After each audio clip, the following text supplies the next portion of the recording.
You have a Bible, copy of the scriptures? Pull that out, please. And let's go to almost the end of the Bible.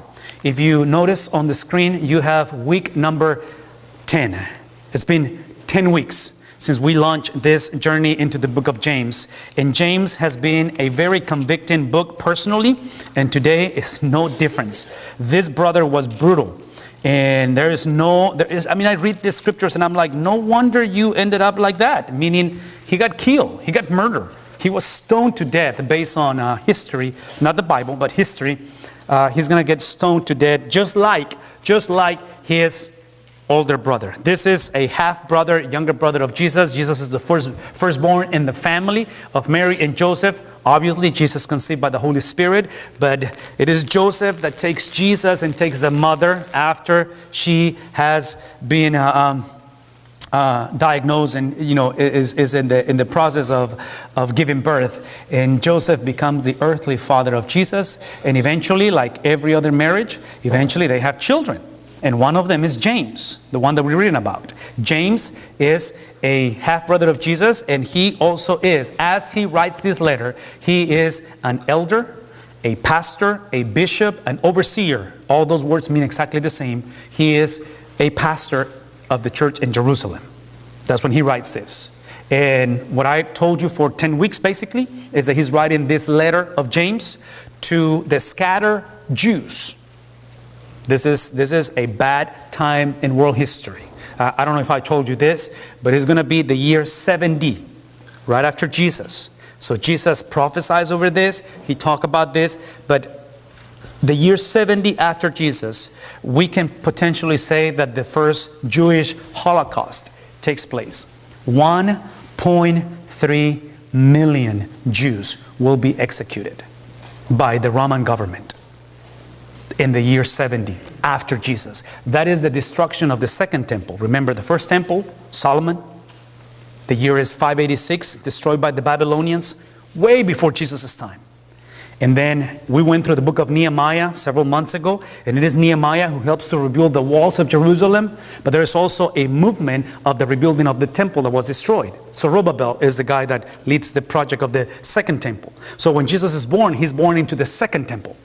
And Jesus is looking at the temple and he makes prophecies such as say, hey, you see the temple right now? I'm going to destroy the temple and in 3 days I'm going to build it back up. Now the Jews saw that as blasphemy because the temple was the main symbol of the presence of God. So now we are in a time and age as we see James, think about it, 1.3 million.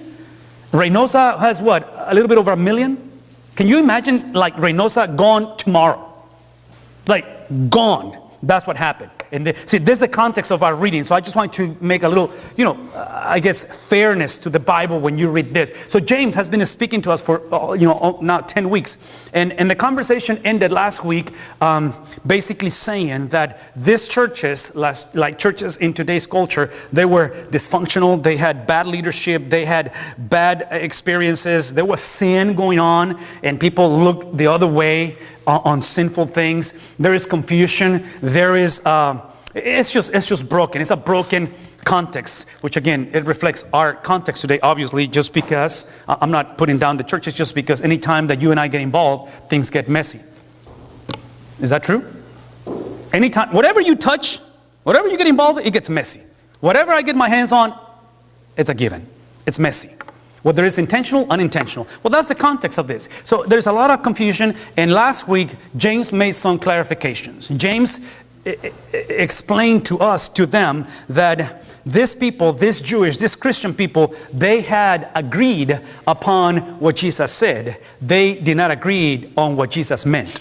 Implication. Here's how we ended last week. We basically get a bunch of people in churches basically saying, I have deeds, you have faith.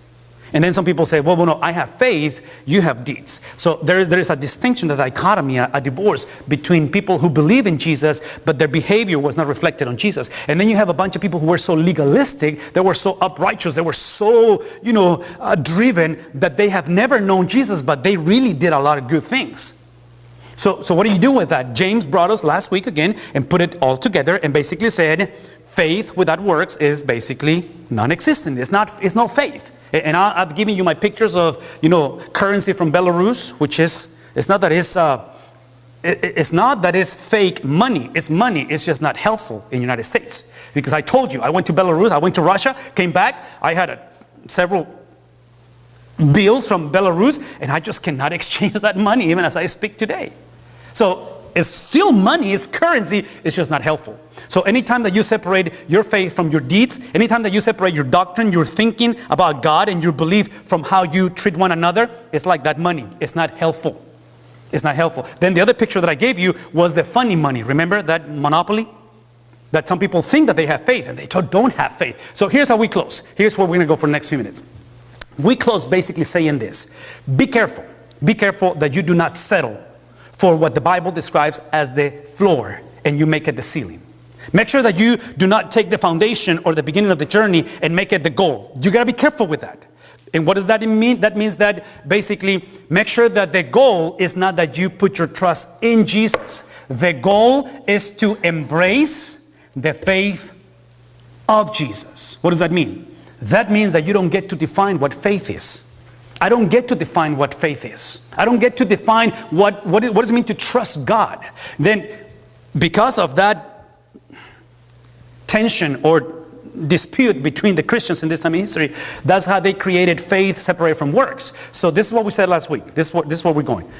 When you embrace the faith of Jesus, not just faith in Jesus, but the faith of Jesus produces not a better behavior of the individual. So behavior modification is important, and I hope and you want and desire to change, but that's not the goal. We do not need a better version of you. My wife doesn't need a better version of me. They will benefit from a better version of me. We need the works of Jesus, the behavior of Jesus. I'm going to say that again. When you exercise the faith of Jesus, you and I live out the actions, the conduct, the ethics of Jesus. The implication is that you cannot embrace the faith of Jesus. You may have faith in Jesus, but you will never embrace the faith of Jesus, meaning the faith of Jesus means how he believed or related to the Father, not how you pray to the Father. Now, you praying to the Father is important, and I'm glad you do that. That's not the point. The point is, how did Jesus relate to the Father?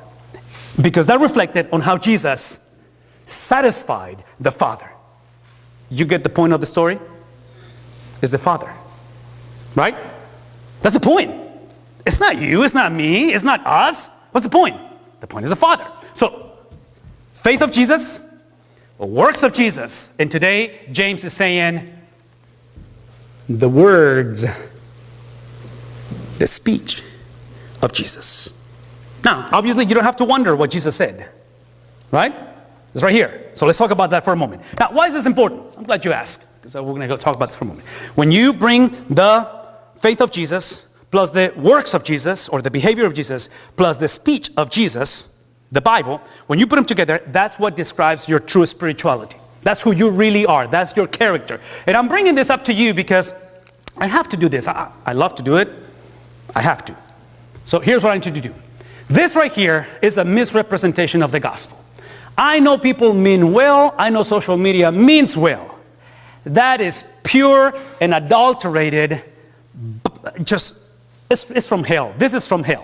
And I'm going to explain to you why. Because look at what it says. I know they mean well. I was drowning in sin.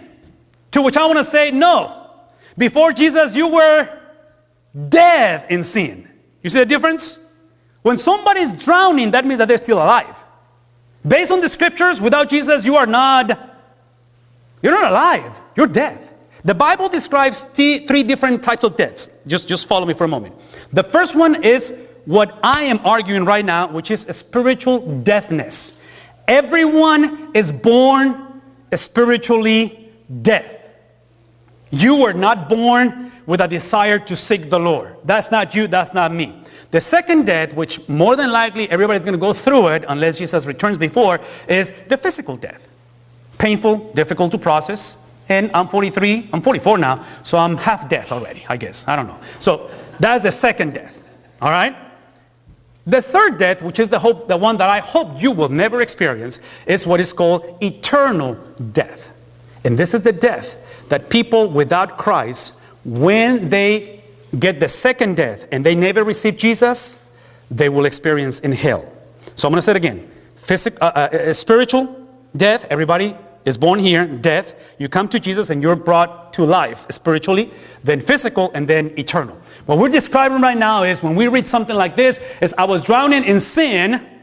That's a spiritual death. Everybody is born dead. So that implies that you and I will never, see, it will be a contradiction of terms, and it will be very freaky if a dead person can climb a ladder. It's like, bro, we did your funeral 3 days ago. What's going on? Coffee was great. What are you doing climbing a ladder? That's the problem with that image.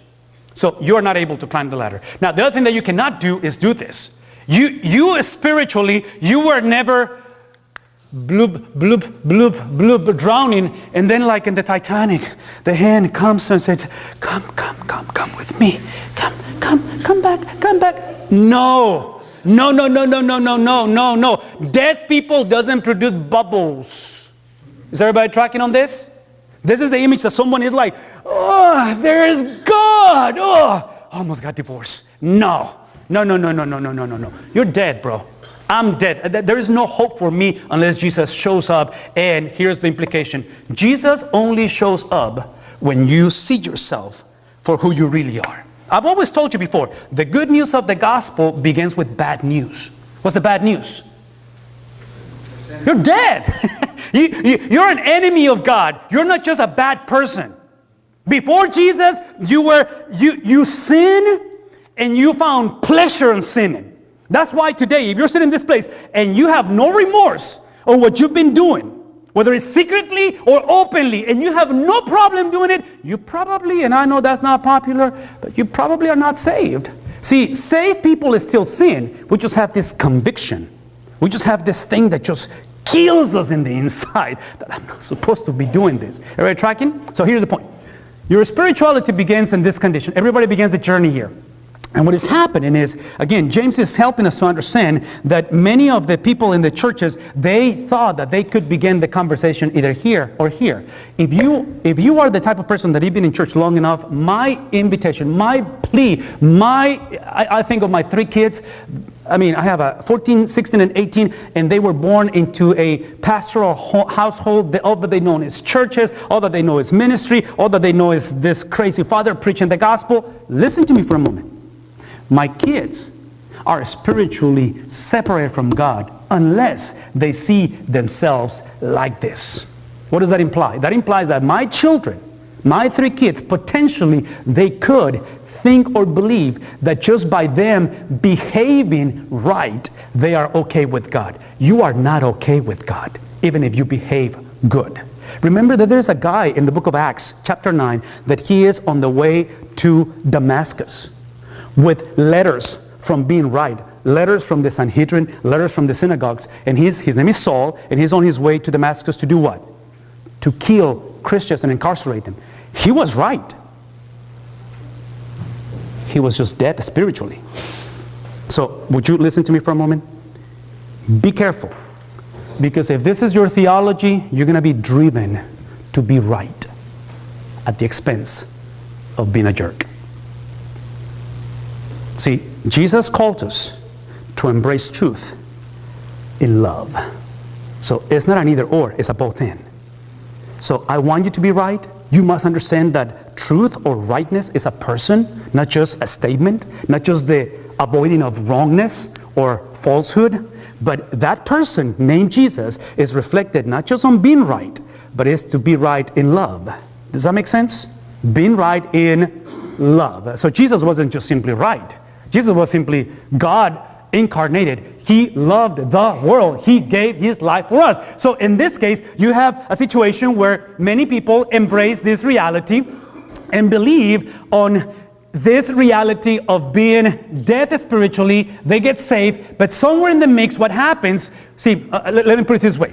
The faith of Jesus, the actions or the works of Jesus, and the words of Jesus, what they do, they empower you to be and to stay on that condition the remaining of your days on earth. There is nothing more pleasant after 20 years of marriage than to marry a giver versus a taker. Nothing is more beautiful. See, marriage counseling is trying to get people to move from their entitlement that they are so good and look at my guns to climb that ladder, and you are not a spiritual, bro, because look at your tiny little ladder. Mine is big. You see what I'm saying? This entitlement that you are right and you climb this thing because you're right, because you've been a Baptist or you've been a member of this church or whatever the case may be. See, marriage counseling is trying to get two people that they are naturally here to move into this. Can you imagine a husband that he lives life to literally get someone else's agenda? Not that you become a doormat of your wife, but that you embrace Jesus' agenda. So your pleasure is to bring to your spouse whatever Jesus thinks that your spouse needs. You will never know what Jesus thinks about your wife unless you get to know, not your wife. You need to know Jesus. Does that make sense? But Jesus will never create a conversation with you until you get into this position. Jesus never embraces people with good intentions that looks like this. Because see, that explains why many people in the past tried Jesus. Now they're trying something else. They used to be in church, now they're not in church. They used to, everybody tracking? They used to read the Bible. Now they don't read the Bible. Now they read the Quran or they read something else. So now they're atheists. I don't know, whatever the case may be. All that I'm trying to get you to think is since, or many of you have done this, the goal by the faith of Jesus, by the works of Jesus, by the words of Jesus in you is to remain like that until we go to heaven. And that implies, once again, that the faith of Jesus, the works of Jesus, and the words of Jesus have to be exercised. Now, it seems to me that this church were not getting the point. He says on verse 1, chapter 3, not many of you should become. See, he's not saying, I hope, and many of you do not become. They have become already. They have already taken on this deal of becoming teachers. Okay? And they are now the people who are speaking on God's behalf. Now, here's the problem with that. I told you a while ago that James is the half-brother of Jesus, and he is positionally, this is his calling, he is a pastor, he is an elder, he is an overseer, a bishop. It's all the same. That's who he is. And he's writing with authority, besides the fact that he's inspired by the Holy Spirit, he's writing this letter to the churches. And this is where he creates the distinction that James has the gift or the calling to be a teacher. See, the Bible gives qualifications of pastors. And out of all the qualifications, there are many. You can read the qualifications in Titus, in Timothy, in 1 Peter. You see, there is only one out of the list that has to do with giftedness. And that's the ability, the gift to speak or teach the Bible. Everything else on qualifications for elders, pastors, bishops, overseers has to do with this, with character transformation. It's not what you do, it's who you are that makes you a pastor. Everybody tracking on this? So these people, they needed to be reminded that there is the gift of teaching. There's a gift. God calls specific people to teach. But this gift also is a responsibility. So the gift is poured and is given to specific individuals, pastors, elders, whatever you want to call it, those guys. But then every Christian, it's like the gift of generosity. There's people who are just generous. They're just naturally generous. Have you met them? They're just generous people. Now, here's the question. Is everybody called to be generous? Yeah. Everybody's called to be generous, but some people have the gift. So, whether you have the gift, to a certain degree, is irrelevant. But when you talk about generosity, is that everybody is called to be responsible for what you have, or generosity. Your time, your effort, your energy, your whatever. The same thing happens with the Bible. So the point is this. If you make a distinction of giftedness and responsibility, what James is saying, be careful that when you speak on God's behalf. Be careful. Why? Because now that you are fellow believers, which implies you should be speaking on God's behalf. You should be speaking the words of Jesus. Be careful because you already know that who's we? We, the ones with the gift, elders, preachers, teachers, pastors, and we, as in everyone else, because it's either a gift or everyone is responsible, we will be, what's the word? Now, watch this, please. Look at the contrast between believers and judgment. Because see, many of us, we come from a background that we believe that once you're a believer, you won't be judged. And that implies that you can do as you please. You have a kind of a free pass, kind of a life's insurance that no matter what happens, I'm covered. No. Listen to what he's saying. He's saying,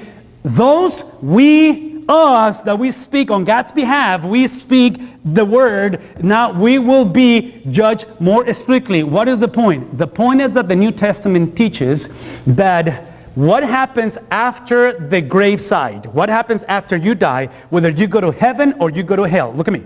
Whether you go to heaven or you go to hell, rewards and punishment will be gradual, will be in different levels. Everybody follow me on this. The Bible describes multiple levels of rewards, multiple levels of punishment in hell or heaven. Here's the point, because I gotta move on. Here's the point. What the Bible is describing this. When you go to heaven, whenever that happens, the content that is gonna be poured inside your cup, the content in heaven will take place. You get to heaven, and heaven will pour some stuff inside you. That happens when you die. The size of the cup is built on earth. So you are on your way to heaven. You have a container, a receptor of heaven being poured on you. The question is not whether you're going to get heaven in you. The question is, how big is the cup? My concern is that some of us, we have a little bitty cup in heaven. Have you ever heard the Bible speak on Matthew chapter 25 of the crying and gnashing of teeth, the laments of seeing some things in the judgment? That's what I'm talking about. See, what we're describing right now is simply the increment of the cup. That our job, through the faith of Jesus, through the works of Jesus, and through the words of Jesus, you increase the container. So when you get to heaven, the rewards are larger. Everybody tracking? That's the question. So this is what happened. Now, if that's the case, look at what the Bible says. We all, not just some, not just the ones with the gift, but just like everybody has the responsibility, we all, what's the word? Stumble. Now, here's the point. James is speaking of intentionality. We do not sin because it's accidental. We all stumble. We all, see, again, it's not that we are without sin. We still have the cup and we're going to heaven. It's just that in the process, we do still stumble. And the Bible says, anyone who is never at fault, anyone that believes that they don't stumble, well, number one, they're fooling themselves because that's not the case. So here's what we're trying to say based on the cup and the size of the cup. This is on your handouts, is that you will be known by your speech, because your speech, your words is the evidence or the result of your character. But you will also be judged, and judgment has to do with the size of the cup. See, judgment is that God had enough of heaven to pour into your life, but your container doesn't hold everything. So part of my view, and again, this may be controversial and you may argue otherwise, I get the impression that in heaven we will find out some things that we were meant to experience on earth, and because of our sin and disobedience, we missed them. Perfect example. The people of Israel gets out of Egypt. Were they supposed to get into the promised land? Were they supposed to get the promised land? Was God's original plan to say, you are the generation that is going to go led by your man Moses into the promised land? Because they decreased the size of the cup, we call this disobedience, what happened? This is God. God, because he's a mathematician, he loves math, he did the math. Okay, 2.7 million people gets out of Egypt. If I'm going to kill 1,500 people per year, because that's the goal, I got to kill this generation so their sons will get into the promised land, 40 years. There you go. Let's go. 40 years. I got 40 years to kill you guys. Isn't that very uplifting? But that's what happens because they decrease the size of the cup in disobedience. They distrust God. They didn't believe God. So all that I'm trying to tell you is this, is that you will be known, you will be remembered. Look at me. You will be remembered not by your theology, not by your passion. I mean, those things are important, but it's the size of your cup. If you were to die today, what kind of a cup are you going to leave behind to your children? What size? That's the question. Because you will be known by your behavior, by your conduct, by your faith of Jesus, by the works of Jesus. And then what happens afterwards, after you die, is the judgment. So what happens? So again, this is the difference. Again, you know the small cup right there? This is the large cup. Lifestyle. Now, look at what the Bible says. Anyone who is never at fault, anyone that believes. See, this is what I'm trying to tell you. The larger the cup, the more that you increase the person of Jesus, the words of Jesus, the works of Jesus, the faith of Jesus, the larger it gets, the more that God is going to pour into your life here and in heaven. But here's the thing, is the larger it grows, the more that you will realize that all stumble. What does that mean? Think about it. The smaller the cup, the more impatient and the more gracious and the more judgmental that we are towards one another. So right now, the frustration that you have with him, it's not because he's a loser or she is just a difficult woman. Hello? It's because your cup is so small that you have grown in judgmental. See, I'm going to say that again. The larger the cup. See, Jesus is the perfect cup, right? And what did he do when we were enemies of God? What did he do? When we were still sinners, he died for us. So here's the difference. The smaller the cup, your tendency is to give people what they deserve. The larger the cup, you want to give people what they need. Here's the question. What is it that he or she needs in your life right now? Everybody knows what they deserve. Let me reverse the question. What did God do to you? Did he give you what you needed or what you deserve? See, when we talk about perfection, the beautiful thing about the gospel is that you don't have to be perfect. The beautiful thing about the gospel is that it reminds you that you are not perfect. I know you've been thinking a little different. I know your wife has been trying to tell you that. But I am not perfect. Perfection in this context is not the absence of mistake or even sin. You know what perfection is? Perfection is being equipped to face the battlefield. That's perfection in this context. The point of the story is that the larger the cup, the more that you are able to embrace the faith of Jesus, the works of Jesus, and the words of Jesus. It's not that the battlefield disappears. It's not that life is easier. You're cruising. Everything is good. Everything is just no. What it means is you are better equipped. And look at this. You are better equipped for one purpose. Not so you can, the purpose is not that you can take selfies with your full equipment and gear. What is the purpose? The purpose is that you grow in compassion, because there is a world that needs your cup. There is a world that is crying to receive the presence of God, and God is eager to deposit, to bring forth his presence. It's just that there are no cups available. See, many of us, this is our cup, and God is saying, I'm going to save your family. Don't move. Well, I'm shaky. I don't know if I can do this. Everybody tracking with me? This is what has been happening for many years in your children and your parents. And you, over spirituality things, you keep on praying, and I'm glad you're praying. But remember, this is the reason why you are saved. This is the reason why you embrace the faith of Jesus, you embrace the works of Jesus, and you embrace the words of Jesus. I will even say this. People who settle with simply believe in Jesus, people who settle simply to potentially just, let me see if I can get to this. People who settle for this is the people that they settle for behavior modification. So as long as I don't, as long as I'm not unfaithful to my wife, she has no right to come after me because we have no intimacy. Does that sound familiar? Boys, I'm not talking about sex, okay? Intimacy is just oneness. I know you guys are like, yeah, intimacy. No, that's not what I'm talking about. I'm talking about intimacy as oneness. See, the purpose of marriage is not just to remain faithful. The purpose of oneness is to become one. The purpose of marriage is to become one. So in this case, I'm asking you to think about the purpose of this conversation, because look at what the Bible says. It's describing this experience of carrying one another, but now no human being can tame, no human being can control. So I'm going to say it again. The larger the cup, the larger the container, the bigger the presence of the faith of Jesus and the works of Jesus and the words of Jesus, the more that you will realize that you're a broken vessel.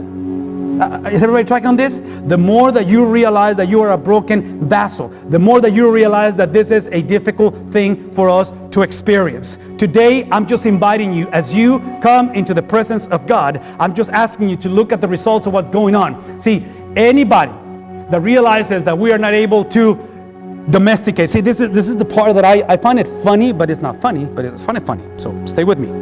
Have you ever watched those animals attacks on YouTube or TV? Remember that those little boxes, TVs? Yeah, they still exist, but most of you watch YouTube. So animal attacks. You have this guy that works at the circus, and he domesticates tigers, and then suddenly the guy dies because the tiger attacked him. You know what I'm talking about?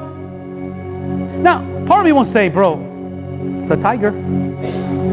That's what tigers do. They have an instinct. I know you tried to domesticate that, right? That's exactly what I'm talking about. Stop trying to domesticate something that instinctively, that's what they're supposed to do.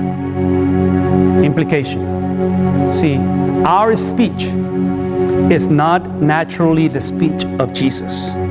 Our speech is restless evil that is full of deadly poison. So I'm going to say that again. The larger the cup, the more that you realize how broken you are. And the more you realize, I realize how broken I am, the more compassion you have for those around you. See, the description of the Bible, or the implication, is literally a serpent in the tongue. That even though you are on your way to heaven, and even though God has poured of His presence in you, and you reside with Jesus, and one day your cup will be fully, completely packed into that, there is inside of you and I this unstoppable force, this thing that will pursue us until the day we die. And our job, look at me, our job is not to control this unstoppable movement. Our job is to believe in the Word, who, like Mel Gibson put it in Hollywood, the God that literally saw the serpent and He hid it in the tail. Is that how the movie begins, with the Passion of Christ? Did he just hit the snake in the movie? What did Jesus do? He crushed the head of the serpent. He crushed the head of the serpent. Is a defeated foe. It's done. It's history. And the invitation is that we act like it. The invitation is that we follow the pattern of Jesus Christ.